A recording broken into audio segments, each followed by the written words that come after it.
44۔ اعوذ باللہ من الشیطان الرجیم، بسم اللہ الرحمن الرحیم۔ انا انزلنا التوراة فیہا ھدی ونور يحكم بها النبيون الذين أسلموا للذين هادوا والربانيون والأحبار بما استحفظوا من كتاب الله وكانوا عليه شهداء فلا تخشوا الناس واخشوني ولا تشتروا بآياتي ثمنا قليلا ومن لم يحكم بما أنزل الله فأولئك هم الكافرون۔ اس سے پہلی آیات میں اللہ سبحانہ وتعالیٰ نے یہود کی ایک بری خصلت اور بری عادت کا ذکر فرمایا تھا، اور وہ یہ تھی کہ وہ آسان احکام کے متلاشی تھے، شریعت کے صحیح حکم پر عمل کرنا نہیں چاہتے تھے، اپنی خواہش کے مطابق اپنے ذاتی مفاد کے اعتبار سے چاہتے تھے کہ ان کو مسئلہ بیان کیا جائے اور حکم بیان کیا جائے۔ تو اس حوالے سے ان کی ایک بری حرکت کا تذکرہ تھا، اور پھر آخر میں یہ فرمایا تھا کہ وہ کیسے آپ کو حکم بناتے ہیں حالانکہ ان کے پاس تورات موجود ہے، اس میں اللہ کا حکم ہے۔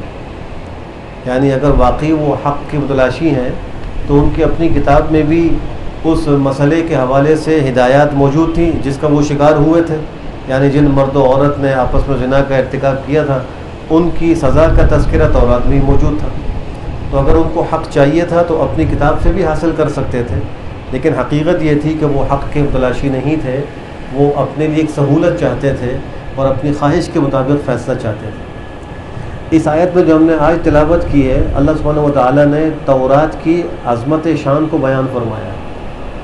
جس زمانے میں تورات نازل ہوئی، اللہ فرماتے ہیں کہ اس میں ہدایت بھی تھی اور نور بھی تھا، یعنی راہ حق کی ہدایت موجود تھی، اور اس زمانے کے لوگوں کو اس کے ذریعے سے ہدایت کی طرف بلایا گیا تھا، اور اس میں نور بھی تھا، ہدایت کی روشنی اور روحانیت کا سامان موجود تھا۔ پھر فرمایا کہ اس تورات کے ذریعے سے وہ انبیاء بھی فیصلے کیا کرتے تھے جو اللہ کے تابع تھے، اللہ کے فرما بردار تھے، ان لوگوں کے حق میں فیصلہ کرتے تھے جو یہودی ہیں، یعنی یہودیوں کے مسائل کا حل تورات کے ذریعے سے اس زمانے کے انبیاء نکالا کرتے تھے اور پیش کیا کرتے تھے۔ اور صرف انبیاء ہی فیصلہ نہیں کرتے تھے، بلکہ جو ان کے مشائخ اور اللہ والے تھے جن کو ربانی کے لفظ سے یہاں ذکر کیا گیا ہے، اور ایسے ہی ان کے احبار یعنی علماء اور دین کا علم رکھنے والے، وہ سب بھی تورات ہی کے ذریعے سے فیصلہ کیا کرتے تھے۔ اور پھر اس کی وجہ ذکر کی، وجہ یہ ہے کہ ان لوگوں کو تورات کی حفاظت کا ذمہ دار بنایا گیا تھا۔ تورات جو اللہ کی کتاب ہے، اس کی حفاظت کی ذمہ داری ان کے جو مشائخ ہیں، ان کے جو علماء ہیں، ان کے ذمہ ڈالی گئی تھی، اور وہ اس پر گواہ بھی تھے۔ تو اس ذمہ دار بنائے جانے کی وجہ سے بھی وہ تورات کے مطابق فیصلے کیا کرتے تھے۔ اب یہاں یہ بات بھی سمجھ لیجئے کہ اللہ سبحانہ وتعالیٰ نے اپنے انبیاء پر جو صحف اور کتابیں نازل کی ہیں، ان میں صحف تو بہت زیادہ ہیں، اور ان کی مکمل تعداد تو قرآن کریم میں کہیں ذکر نہیں کی گئی، بس یہ کہا گیا کہ ابراہیم و موسیٰ کے صحف ہیں۔ البتہ جو کتابیں ہیں ان کی تعداد متعین ہے۔ بڑی کتابیں 4 آسمانی کتابیں اللہ نے نازل فرمائی، ان میں نزول کے اعتبار سے تورات سب سے پہلی کتاب ہے جو اللہ نے حضرت موسیٰ علیہ السلام پر نازل فرمائی۔ اس کے بعد زبور کو اللہ نے حضرت داؤد علیہ السلام پر نازل کیا، اور پھر تیسرے نمبر پر انجیل تھی جو حضرت عیسیٰ علیہ السلام پر نازل کی گئی، اور چوتھے نمبر پر قرآن کریم جو جناب نبی کریم صلی اللہ تعالیٰ علیہ وسلم پر نازل کیا گیا۔ لیکن مقام و مرتبے کے اعتبار سے تمام صحف اور تمام کتابوں میں سب سے عظیم کتاب وہ قرآن کریم ہے، اور یہی وجہ ہے کہ قرآن کریم کی حفاظت کی ذمہ داری اللہ نے خود لی۔ انا نحن نزلنا الذکر وانا لہ لحافظون، اللہ فرماتے ہیں کہ قرآن کریم کو ہم ہی نے نازل کیا ہے اور ہم ہی اس کے محافظ ہیں۔ اور یہی وجہ ہے کہ جب سے قرآن کریم نازل ہوا اس وقت سے لے کر آج تک اس کے الفاظ بھی محفوظ ہیں، اس کے معانی اور مفاہیم بھی محفوظ ہیں، اس کی تفسیریں بھی محفوظ ہیں، حتیٰ کہ اس کا رسم الخط بھی محفوظ ہے۔ جس رسم الخط میں قرآن کریم لکھا گیا ہے یہ بھی محفوظ ہے۔ علماء نے مسئلہ بھی ذکر کیا ہے کہ ہم قرآن کریم کی آیت کو اردو رسم الخط میں نہیں لکھ سکتے، منع ہے۔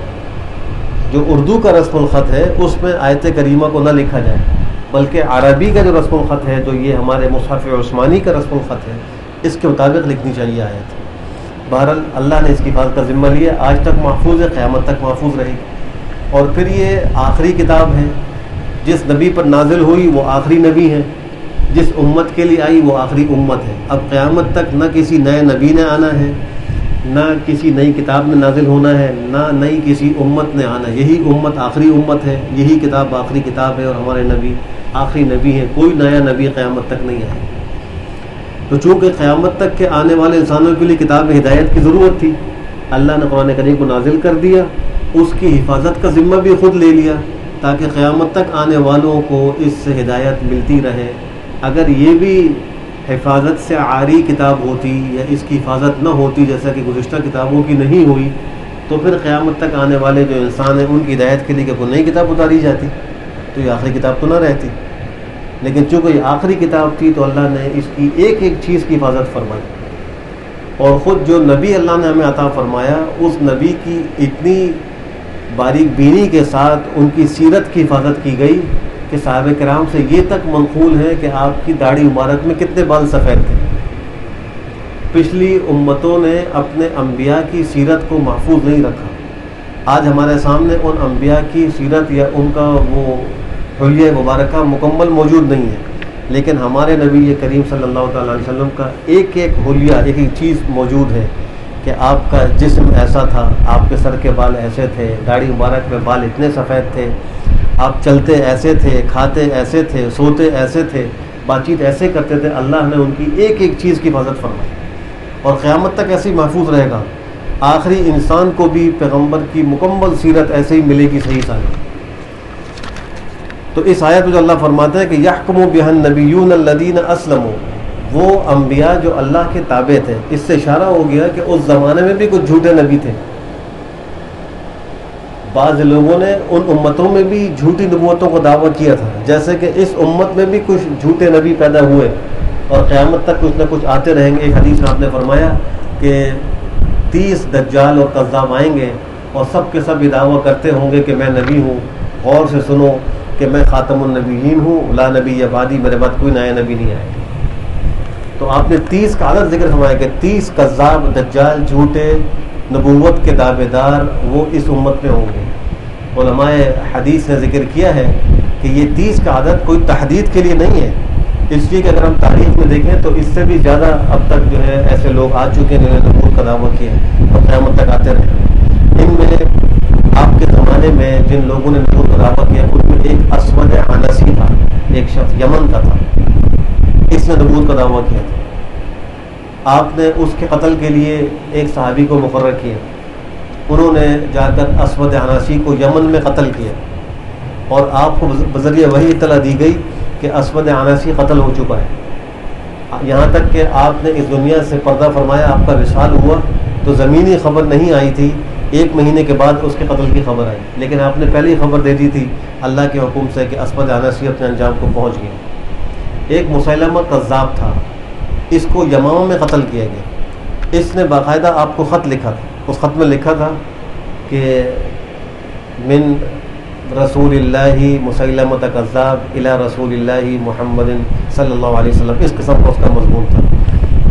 تو یہ اس کا جملہ ہی خود جھوٹے نبی ہونے کی علامت بنا، اس لیے کہ جب ایک نبی موجود ہو اور اس کے مقابلے میں دوسرا کوئی نبی نہ ہو تو وہ نبی کسی اور کے لیے کبھی بھی نبوت کا اقرار نہیں کرے گا۔ مسلمہ کذاب جھوٹا نبی تھا تو یہ پیغمبر کے لیے بھی رسالت کا اقرار کر رہا ہے، اپنے لیے رسالت کا اقرار کر رہا ہے۔ اور پھر اس نے خط میں یہ لکھا کہ یہ دنیا کو آدھا تقسیم کر لیتے ہیں، شہری جو آبادی ہے اس کے تم نبی ہو اور جو دیہاتی آبادی اس کے میں نبی۔ تو یہ جو مسلمہ کذاب تھا یہ یمامہ میں قتل ہوا، اور حضرت وحشی بن حرب جنہوں نے حضرت حمزہ کو زمانہ جاہلیت میں غزوہ احد کے موقع پر پرچھا مار کر شہید کیا تھا، تو انہی کے ہاتھ سے اللہ نے مسلمہ کذاب کو قتل کرایا۔ یہ حبشہ کے رہنے والے تھے، چھوٹا نیزہ ان کے پاس ہوتا تھا، اس کو چلانے میں بڑے ماہر تھے۔ تو یمامہ کی جنگ میں مسلمہ کذاب کو انہوں نے وہ برچہ مارا اور اس سے اس کو قتل کیا۔ اور وہ کہتے تھے کہ میرے ہاتھ سے اسلام کی ایک عظیم الشان شخصیت وہ شہادت کو پہنچی تھی، تو میں اس کوشش میں تھا کہ میں اس کی تلافی کسی ایسے شخص کو قتل کر کے کروں جو بدترین آدمی ہو، تو اللہ نے میرے ہاتھ سے مسلمہ کذاب کو قتل کرایا، تو وہ اس قتل کی تلافی اس طرح ہو۔ اور وہ یہ کہتے تھے کہ حضرت حمزہ کو اللہ نے میرے ہاتھ سے مرتبہ شہادت کو پہنچایا، لیکن ان کے ہاتھ سے مجھے جو ہے وہ واصل جہنم نہیں کیا۔ اگر احد کے موقع پر میں ان کے ہاتھ سے مارا جاتا تو میں تو کفر پڑتا، جہنمی ہو جاتا۔ وہ میرے ہاتھ سے قتل ہوئے، وہ تو شہید ہو گئے۔ اگر اس موقع پہ میں قتل ہوتا تو میں تو جہنم رسید ہو جاتا۔ تو اللہ نے ان کی حفاظت فرمائی، تو مسلمہ کذاب قتل ہوا۔ ایک اور شخص تھا، اس کا نام ہے طلیحہ بن خویلد، اس نے بھی نبوت کا دعویٰ کیا تھا، اور پھر جنگ بھی اس کی ہوئی مسلمانوں کے ساتھ، لیکن وہ شکست کھا کر بھاگا اور کافی عرصہ روپوش رہا۔ حضرت فاروق اعظم کے زمانہ خلافت میں اس نے آ کر پھر اسلام قبول کیا اور اپنے اس دعوے نبوت سے توبہ کی، پھر وہ پکا مسلمان بن گئی۔ ایک خاتون تھی، اس کا نام ہے سجاح، اس نے بھی نبوت کا دعویٰ کیا تھا، اور اس کی بھی مسلمانوں سے جنگ ہوئی۔ اس جنگ میں اس نے شکست کھائی، وہ بھاگ گئی، ایک عرصے تک روپوش رہی۔ حضرت امیر معاویہ کے زمانے میں آ کر پھر اس نے اسلام قبول کیا، وہ مسلمان ہو گئی۔ ان چار کا ذکر تو قدیم جو لوگ تھے نبوت کا دعویٰ کرنے والے ان میں ملتا ہے۔ دو تو قتل ہو گئے تھے اور دو نے بعد میں توبہ کر لی تھی، اور اس کے بعد سلسلہ چلتا رہا، یہاں تک کہ قریب کے زمانے میں انگریز نے یہاں سے نکلتے ہوئے غلام قادیانی کو کھڑا کر دیا، اور اس نے نبوت کا دعویٰ کیا، اور اس نے کہا کہ میں جہاد کو منسوخ کرتا ہوں، فلاں حکم کو یوں کرتا ہوں۔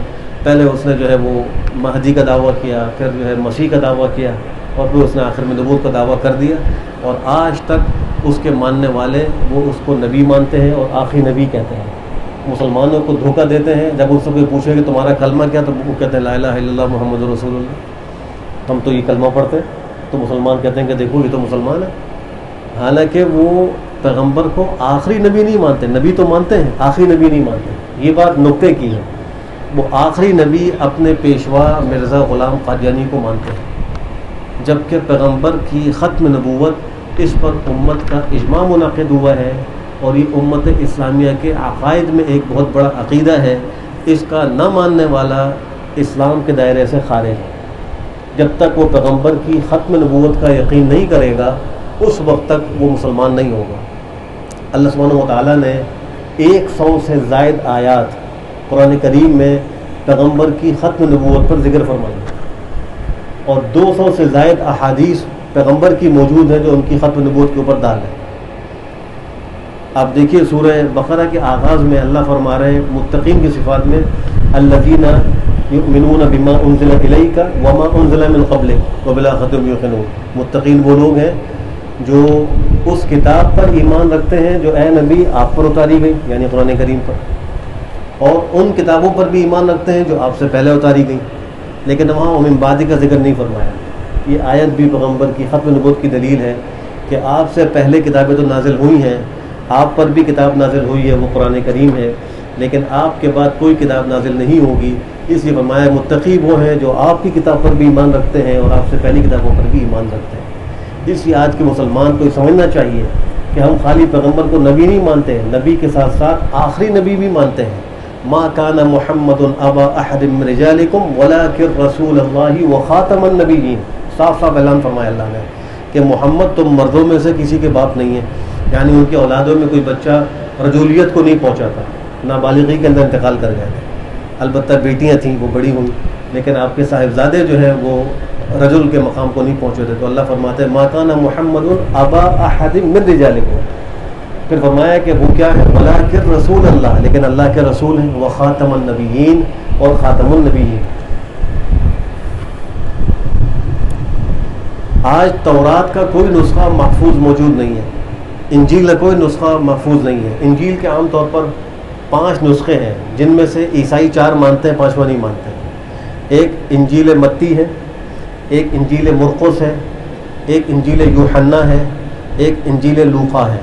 ان کو تو وہ مانتے ہیں، اور عہد جدید کے نام سے ان کا ایک ٹرانسلیٹ بھی شائع ہو چکا ہے، جس کو اناجیل اربعہ کا مجموعہ کہا جاتا ہے، مارکیٹ میں موجود ہے، اور اس میں بے انتہا تعارض نظر آتا ہے، کہیں کچھ لکھا ہے کہیں کچھ لکھا ہے، کوئی بات ٹھکانے کی نہیں ہے۔ اور ایک 5واں نسخہ ہے جس کو انجیل برنباس کہتے ہیں۔ یہ جو انجیل برنباس ہے یہ حضرت عیسیٰ علیہ السلام کے ایک صحابی کی مرتب کرتا ہے، اور بقیہ 4 اناجیل جو ہیں وہ تابعی کی مرتب کرتا ہے۔ صحابی وہ ہوتا ہے جس نے پیغمبر کو حالت ایمان میں اپنی نگاہوں سے دیکھا ہو، یا اس پر پیغمبر کی نگاہ پڑی ہو، اور پھر حالت ایمان ہی میں اس کا انتقال ہوا تو اس کو صحابی کہتے ہیں۔ لہٰذا بہت سے صحابہ ایسے تھے جو بینا نہیں تھے، نابینا تھے، تو وہ تو پیغمبر کو نہیں دیکھ سکے، لیکن پیغمبر کی نگاہ مبارک ان پر پڑی تھی اور ایمان کی حالت میں پڑی تھی، اور ان کا انتقال بھی اسی ایمان پر ہوا، تو وہ بھی صحابی کے رتبے کو پہنچے۔ تو حضرت عیسیٰ علیہ السلام پر جو لوگ براہ راست ایمان لائے اور انہوں نے اپنی آنکھوں سے آپ کا دیدار کیا، یا حضرت عیسیٰ کی نگاہ مبارک ان لوگوں پر پڑی اور وہ ایمان کی حالت میں تھے اور اسی پر ان کا انتقال ہوا، تو وہ صحابی کہلاتے ہیں۔ ہر نبی کے صحابی ہوتے ہیں، اور ان صحابی کو دیکھنے والے اور ان کی صحبت اٹھانے والے تابعی کہلاتے ہیں۔ تو اناجیل 5 میں جو اناجیل 4 ہیں، متی، مرقس، یوحنا اور لوقا، اس کے مرتبین جو ہیں وہ تابعی ہیں، ان کو تو عیسائی لوگ مانتے ہیں، لیکن جو برنباس ہے جو صحابی کی مرتب کرتا ہے، یعنی عیسیٰ کے براہ راست شاگرد کی مرتب کرتا ہے، اس کو نہیں مانتے۔ اس کی وجہ کیا ہے؟ وجہ یہ ہے کہ انجیل برنباس کے اندر یہ لکھا ہے، اور آج تک وہ موجود ہے، بعض علماء کے پاس اس کے نسخے موجود ہیں، اس میں لکھا ہوا ہے کہ حضرت عیسیٰ علیہ السلام نے یہ فرمایا تھا کہ میرے بعد بہت سے لوگ آئیں گے جو میرے بارے میں شدید غلف کریں گے، مجھے رب کہیں گے، مجھے رب کا بیٹا کہیں گے، یہاں تک کہ محمد صلی اللہ علیہ وسلم کا ظہور ہوگا، اور وہ نئی طرف جو ان لوگوں کی نسبتیں ہیں ان سب کا خاتمہ کریں گے اور صحیح صحیح بتلائیں گے کہ میں کیا ہوں۔ اور واقعی یہ رہا، عیسائیوں کے ہاں جو 3 عقیدے مشہور رہے، یہاں تک کہ آپ صلی اللہ علیہ وسلم مبعوث ہوئے اور آپ پر وحی اتری اور آپ نے اعلان کیا کہ ان هو الا عبد انعمنا علیہ ما المسیح ابن مریم الا رسول وقد من قبلہ الرسل۔ یہ آیتیں اتری، اس میں بتلایا گیا کہ مسیح وہ ابن اللہ نہیں ہے، ابن مریم ہے، عبداللہ ہے، اللہ کے بندے ہیں، رسول اللہ ہے، اللہ کے رسول ہیں، جو حقیقت بتلائی گئی۔ تو 2 جگہ انجیل برنباس میں یہ بات موجود ہے، اور اس میں آپ حضرت السلام کا نام نامی محمد لکھا ہوا ہے۔ تو عیسائی لوگ چونکہ پیغمبر، ہمارے پیغمبر کو نبی نہیں مانتے، ان پر ایمان لے کر نہیں آتے، تو انہوں نے اس انجیل ہی کا انکار کرتے جس میں آپ کے نام نامی کے ساتھ یہ بات موجود تھی کہ میرے بعد لوگ ایسا ایسا غلوف کریں گے، یہاں تک کہ پیغمبر آخر الزمان آئیں گے اور وہ آ کر میرے جو ہے نا وہ صفائی پیش کریں گے۔ تو فرمایا کہ انا انزلنا التوراۃ، بے شک ہم نے نازل کیا تورات کو، فیہا ھدی و نور، اس کے اندر ہدایت بھی تھی اور نور بھی تھا، یحکم بہا النبیون، اس کے ذریعے سے فیصلہ کیا کرتے تھے انبیاء، الذین اسلموا، جو اللہ کے تابع تھے، للذین ہادوا، ان لوگوں کے مسائل میں جو یہودی ہیں، اور ربانیون، اور رب والے اللہ والے بھی فیصلہ تورات ہی کے ذریعے کیا کرتے تھے، والاحبار، اور علماء بھی۔ ربانی کہتے ہیں رب والے کو، اللہ والے کو، احبار حبر کی جمع ہے، یہود کے ہاں حبر بڑے عالم کو کہا جاتا ہے، اور ان کے ہاں یہ ایک مرتبہ ہے۔ اس امت کا بڑا عالم حضرت عبداللہ ابن عباس کو قرار دیا گیا ہے، حبر هذه الامت عبداللہ ابن عباس رضی اللہ عنہما، اس امت کا سب سے بڑا عالم، سب سے بڑا مفسر حضرت عبداللہ ابن عباس۔ جو اللہ والا ہوتا ہے اس کو ضروری دین کا علم ضرور حاصل ہوتا ہے، بغیر دین کے ضروری علم کے اللہ والا کوئی نہیں بن سکتا۔ اللہ والا وہی بنے گا جس کو دین کا ضروری علم حاصل ہو۔ اسی طریقے سے صحیح عالم شریعت کی نگاہ میں عالم بھی وہ ہے جس کو اپنے علم پر عمل حاصل ہو۔ اگر علم پر عمل نہیں ہے تو شریعت کی نگاہ میں یا اللہ کی نگاہ میں وہ عالم کہلانے کے لائق نہیں۔ اس لیے کہ یہود اہل کتاب کو علم تو بڑا تھا، ان کی کتابوں میں لکھا بھی تھا کہ نبی آخر الزمان آئیں گے، ان کی یہ صفات ہوں گی، ان کا یہ حلیہ ہوگا، ان کی پیشگوئی موجود تھی، اور انبیاء سے جو وعدے لیے گئے اور انبیاء نے اپنی امتوں سے جو وعدے لیے وہ سب موجود تھے، سب کو جانتے تھے۔ حتیٰ کہ قرآن کریم کہتا ہے کہ الذین آتیناہم الکتاب یعرفونہ کما یعرفون ابناءہم، جن کو ہم نے کتابیں دی ہیں وہ نبی کو ایسے پہچانتے ہیں جیسے کہ اپنی اولاد و بیٹوں کو پہچانتے ہیں۔ حضرت عبداللہ بن سلام فرمایا کرتے تھے کہ ہم اپنے بیٹوں سے بھی زیادہ نبی آخر الزمان کو پہچانتے تھے۔ ہمیں اپنے بیٹے کے بارے میں تو شبہ ہو سکتا تھا، لیکن نبی آخر الزمان کے بارے میں شبہ نہیں ہو سکتا تھا۔ اتنے دلائل واضحہ کے ساتھ ہمیں بتلایا گیا تھا، ہم نے اس کو پڑھا تھا کہ نبی آخر زمان کون ہے، تو ان سب کو وہ جانتے تھے، لیکن اس پہ عمل نہیں تھا، اس لیے قرآن کریم نے ان کو عالم نہیں کہا۔ معلوم یہ ہوا کہ جس علم پر عمل نہ ہو شریعت کی نگاہ میں وہ علم کہلانے کے لائق نہیں۔ حدیث شریف میں اسی لیے دعا سکھلائی گئی ہے، اللہم انی اسألک علما نافعا ورزقا واسعا وعملا متقبلا۔ اے اللہ میں آپ سے علم نافع کا سوال کرتا ہوں، علم نافع وہی ہے جس پر عمل کی توفیق ہو جائے۔ اے اللہ میں آپ سے کشادہ رزق کا سوال کرتا ہوں، اے اللہ میں آپ سے مقبول عمل کا سوال کرتا ہوں۔ اور حدیث میں دعا سکھلائی گئی کہ اللہم انی اعوذ بک من علم لا ینفع، اے اللہ میں آپ کی پناہ چاہتا ہوں ایسے علم سے جو نفع نہ دے۔ جس علم پر عمل نہ ہو تو وہ علم غیر نافع ہے، جس علم پر عمل ہو تو وہ نافع ہے۔ اب یہ اس تفصیل سے معلوم یہ ہوا کہ جو ربانی ہوگا وہ ضرور عالم ہوگا، جو عالم ہوگا وہ ضرور اللہ والا بھی ہوگا، ربانی بھی ہوگا۔ یہ اس تفصیل سے معلوم ہو رہا ہے، لیکن قرآن کریم نے یہاں دونوں کو الگ الگ ذکر کیا، اس لیے کہ باوجود ہے کہ دونوں ایک دوسرے کے لازم اور ملزوم ہیں، لیکن کبھی ایسا ہوتا ہے کہ کسی پر تصوف کا غلبہ ہوتا ہے، عبادات کا غلبہ ہوتا ہے، تو وہ علم کے باوجود ربانی اس کو کہہ دیا جاتا ہے، اور بعضوں کے اوپر علم دین کا غلبہ ہوتا ہے، وہ اس کو سکھلاتے ہیں اور آگے اس کی تعلیم دیتے ہیں، تو ان کو احبار اور علماء کہہ دیا جاتا ہے، لیکن دونوں ایک دوسرے کے لازم اور ملزوم ہیں۔ تو فرمایا کہ ربانیین اور احبار بھی اسی تورات کے ذریعے سے فیصلہ کیا کرتے تھے، اس وجہ سے کہ ان کو کتاب اللہ کا، اللہ کی کتاب تورات کا محافظ بنایا گیا تھا، وَكَانُوا عَلَيْهِ شُهَدَاءَ، اور وہ اس پر گواہ بھی تھے۔ فَلَا تَخْشَوُا النَّاسَ، پس تم مت ڈرو لوگوں سے، وَاخْشَوْنِي، مجھ سے ڈرو، اس لیے کہ یہود و نصارہ لوگوں کے ڈر کی وجہ سے حق کو چھپاتے تھے، حق ظاہر نہیں کرتے تھے، اس میں تحریف کرتے تھے۔ تو اللہ نے جا وجہ قرآن کریم میں فرمایا کہ تم لوگوں سے مت ڈرو، لوگ ڈرنے کے قابل نہیں۔ اللہ کی ذات وہ ذات ہے کہ اس کی خشیت انسان کے دل میں ہونی چاہیے، وَاخْشَوْنِی، مجھ سے ڈرو، وَلَا تَشْتَرُوا بِآیَاتِی ثَمَنًا قَلِیلًا، اور میری آیتوں کے بدلے میں تھوڑا ثمن مت لو۔ اس کا مطلب یہ نہیں ہے کہ زیادہ ثمن لینے کی اجازت ہے، زیادہ پیسہ لینے کی اجازت ہے، تھوڑے پیسے لے کر میری آیتوں کو فروخت نہ کرو، زیادہ پیسے لے کر فروخت کر دو، یہ مطلب نہیں۔ اس لیے کہ دنیا و ما فیہا، جو کچھ بھی ہے آخرت کے مقابلے میں یہ متاع قلیل ہے۔ تو اگر کوئی آدمی پوری کی پوری دنیا بھی لے لے تو بھی وہ آخرت کے مقابلے میں قلیل ہے۔ اللہ فرماتے ہیں تھوڑا ثمن مت لو۔ آخر میں فرمایا کہ جو فیصلہ نہیں کرے گا اس چیز کے ذریعے سے جو اللہ نے نازل کی ہے تو یہی لوگ کافر ہیں، یعنی اللہ کی نازل کردہ شریعت کے مطابق جو فیصلے نہیں کرے گا، فرمایا کہ وہ کافر ہے۔ اب اس میں جو جج حضرات ہیں اور قضات ہیں، قاضی حضرات ہیں، ان کے لیے ایک بڑی شدید وعید ہے کہ اگر وہ جانتے بوجھتے اللہ کی شریعت کے خلاف فیصلہ کر رہے ہیں، یا ایسا ہی کوئی دو لوگ آپس میں اختلاف رکھتے ہوں، کسی تیسرے کو حکم اور فیصل بنائیں اور اس سے فیصلہ کرانے کے لیے جائیں اور وہ ان کے درمیان میں قرآن و حدیث کے مطابق فیصلہ نہ کرے، تو اس کی شدید وعید ذکر کی گئی ہے کہ وہ کافر ہے۔ اس لیے کہ جب عقائد کے اندر، اصول کے اندر، فرائض کے اندر شریعت کا ایک حکم آ گیا، اس کے خلاف فیصلہ کرنا کفر ہے، اس سے بچنا ضروری ہے۔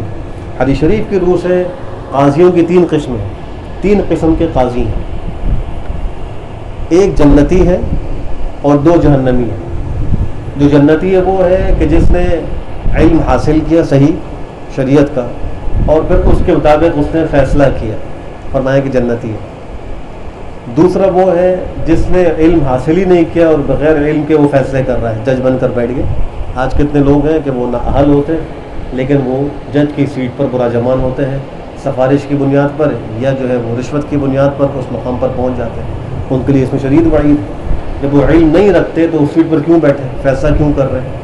تو اگر علم کے بغیر فیصلے کر رہا ہے، فرمایا جہنمی ہے۔ اور تیسرا وہ شخص جو علم تو رکھتا ہے لیکن اس کے باوجود اس علم کے خلاف فیصلے کر رہا ہے، رشوت لے کر لوگوں کی مرضی کے مطابق فیصلے کر رہا ہے، فرمایا یہ بھی جہنمی ہے۔ اللہ ہم سب کی حفاظت فرمائے اور بہتر عمل کی توفیق نصیب فرمائے۔ الحمدللہ رب العالمین والعاقبۃ للمتقین والصلاة والسلام علی خیر خلقہ محمد وعلی آلہ وصحبہ اجمعین۔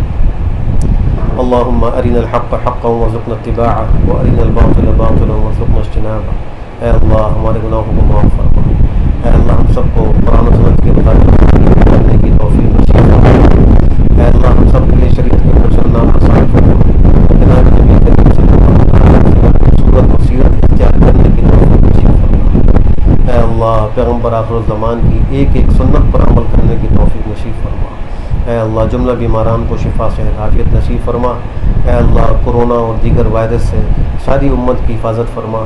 اے اللہ جو صحت مند ہیں ان کی صحتوں کی حفاظت فرما۔ اے اللہ ہمارے ملحومین کی کامل مغفرت فرما، درجات کو بلند فرما، صغائر و کبائر کو معاف فرما۔ اے اللہ ہم سب کو مرنے سے پہلے آخرت کی خوب تیاری کی توفیق نصیب فرما۔ اے اللہ جو مانگا ہے وہ بھی عطا فرما۔ اے اللہ جو نہیں مانگا، مانگنا چاہیے تھا، بے مانگے ہم سب کو نصیب فرما۔ ہماری دعاؤں کو محض اپنے فضل و کرم سے قبول فرما۔ سبحان ربک رب العزت عما یصفون وسلام علی المرسلین والحمد للہ رب العالمین وصلی اللہ وسلم علی خیر خلقہ محمد وعلی آلہ وصحبہ اجمعین برحمتک یا ارحم الراحمین۔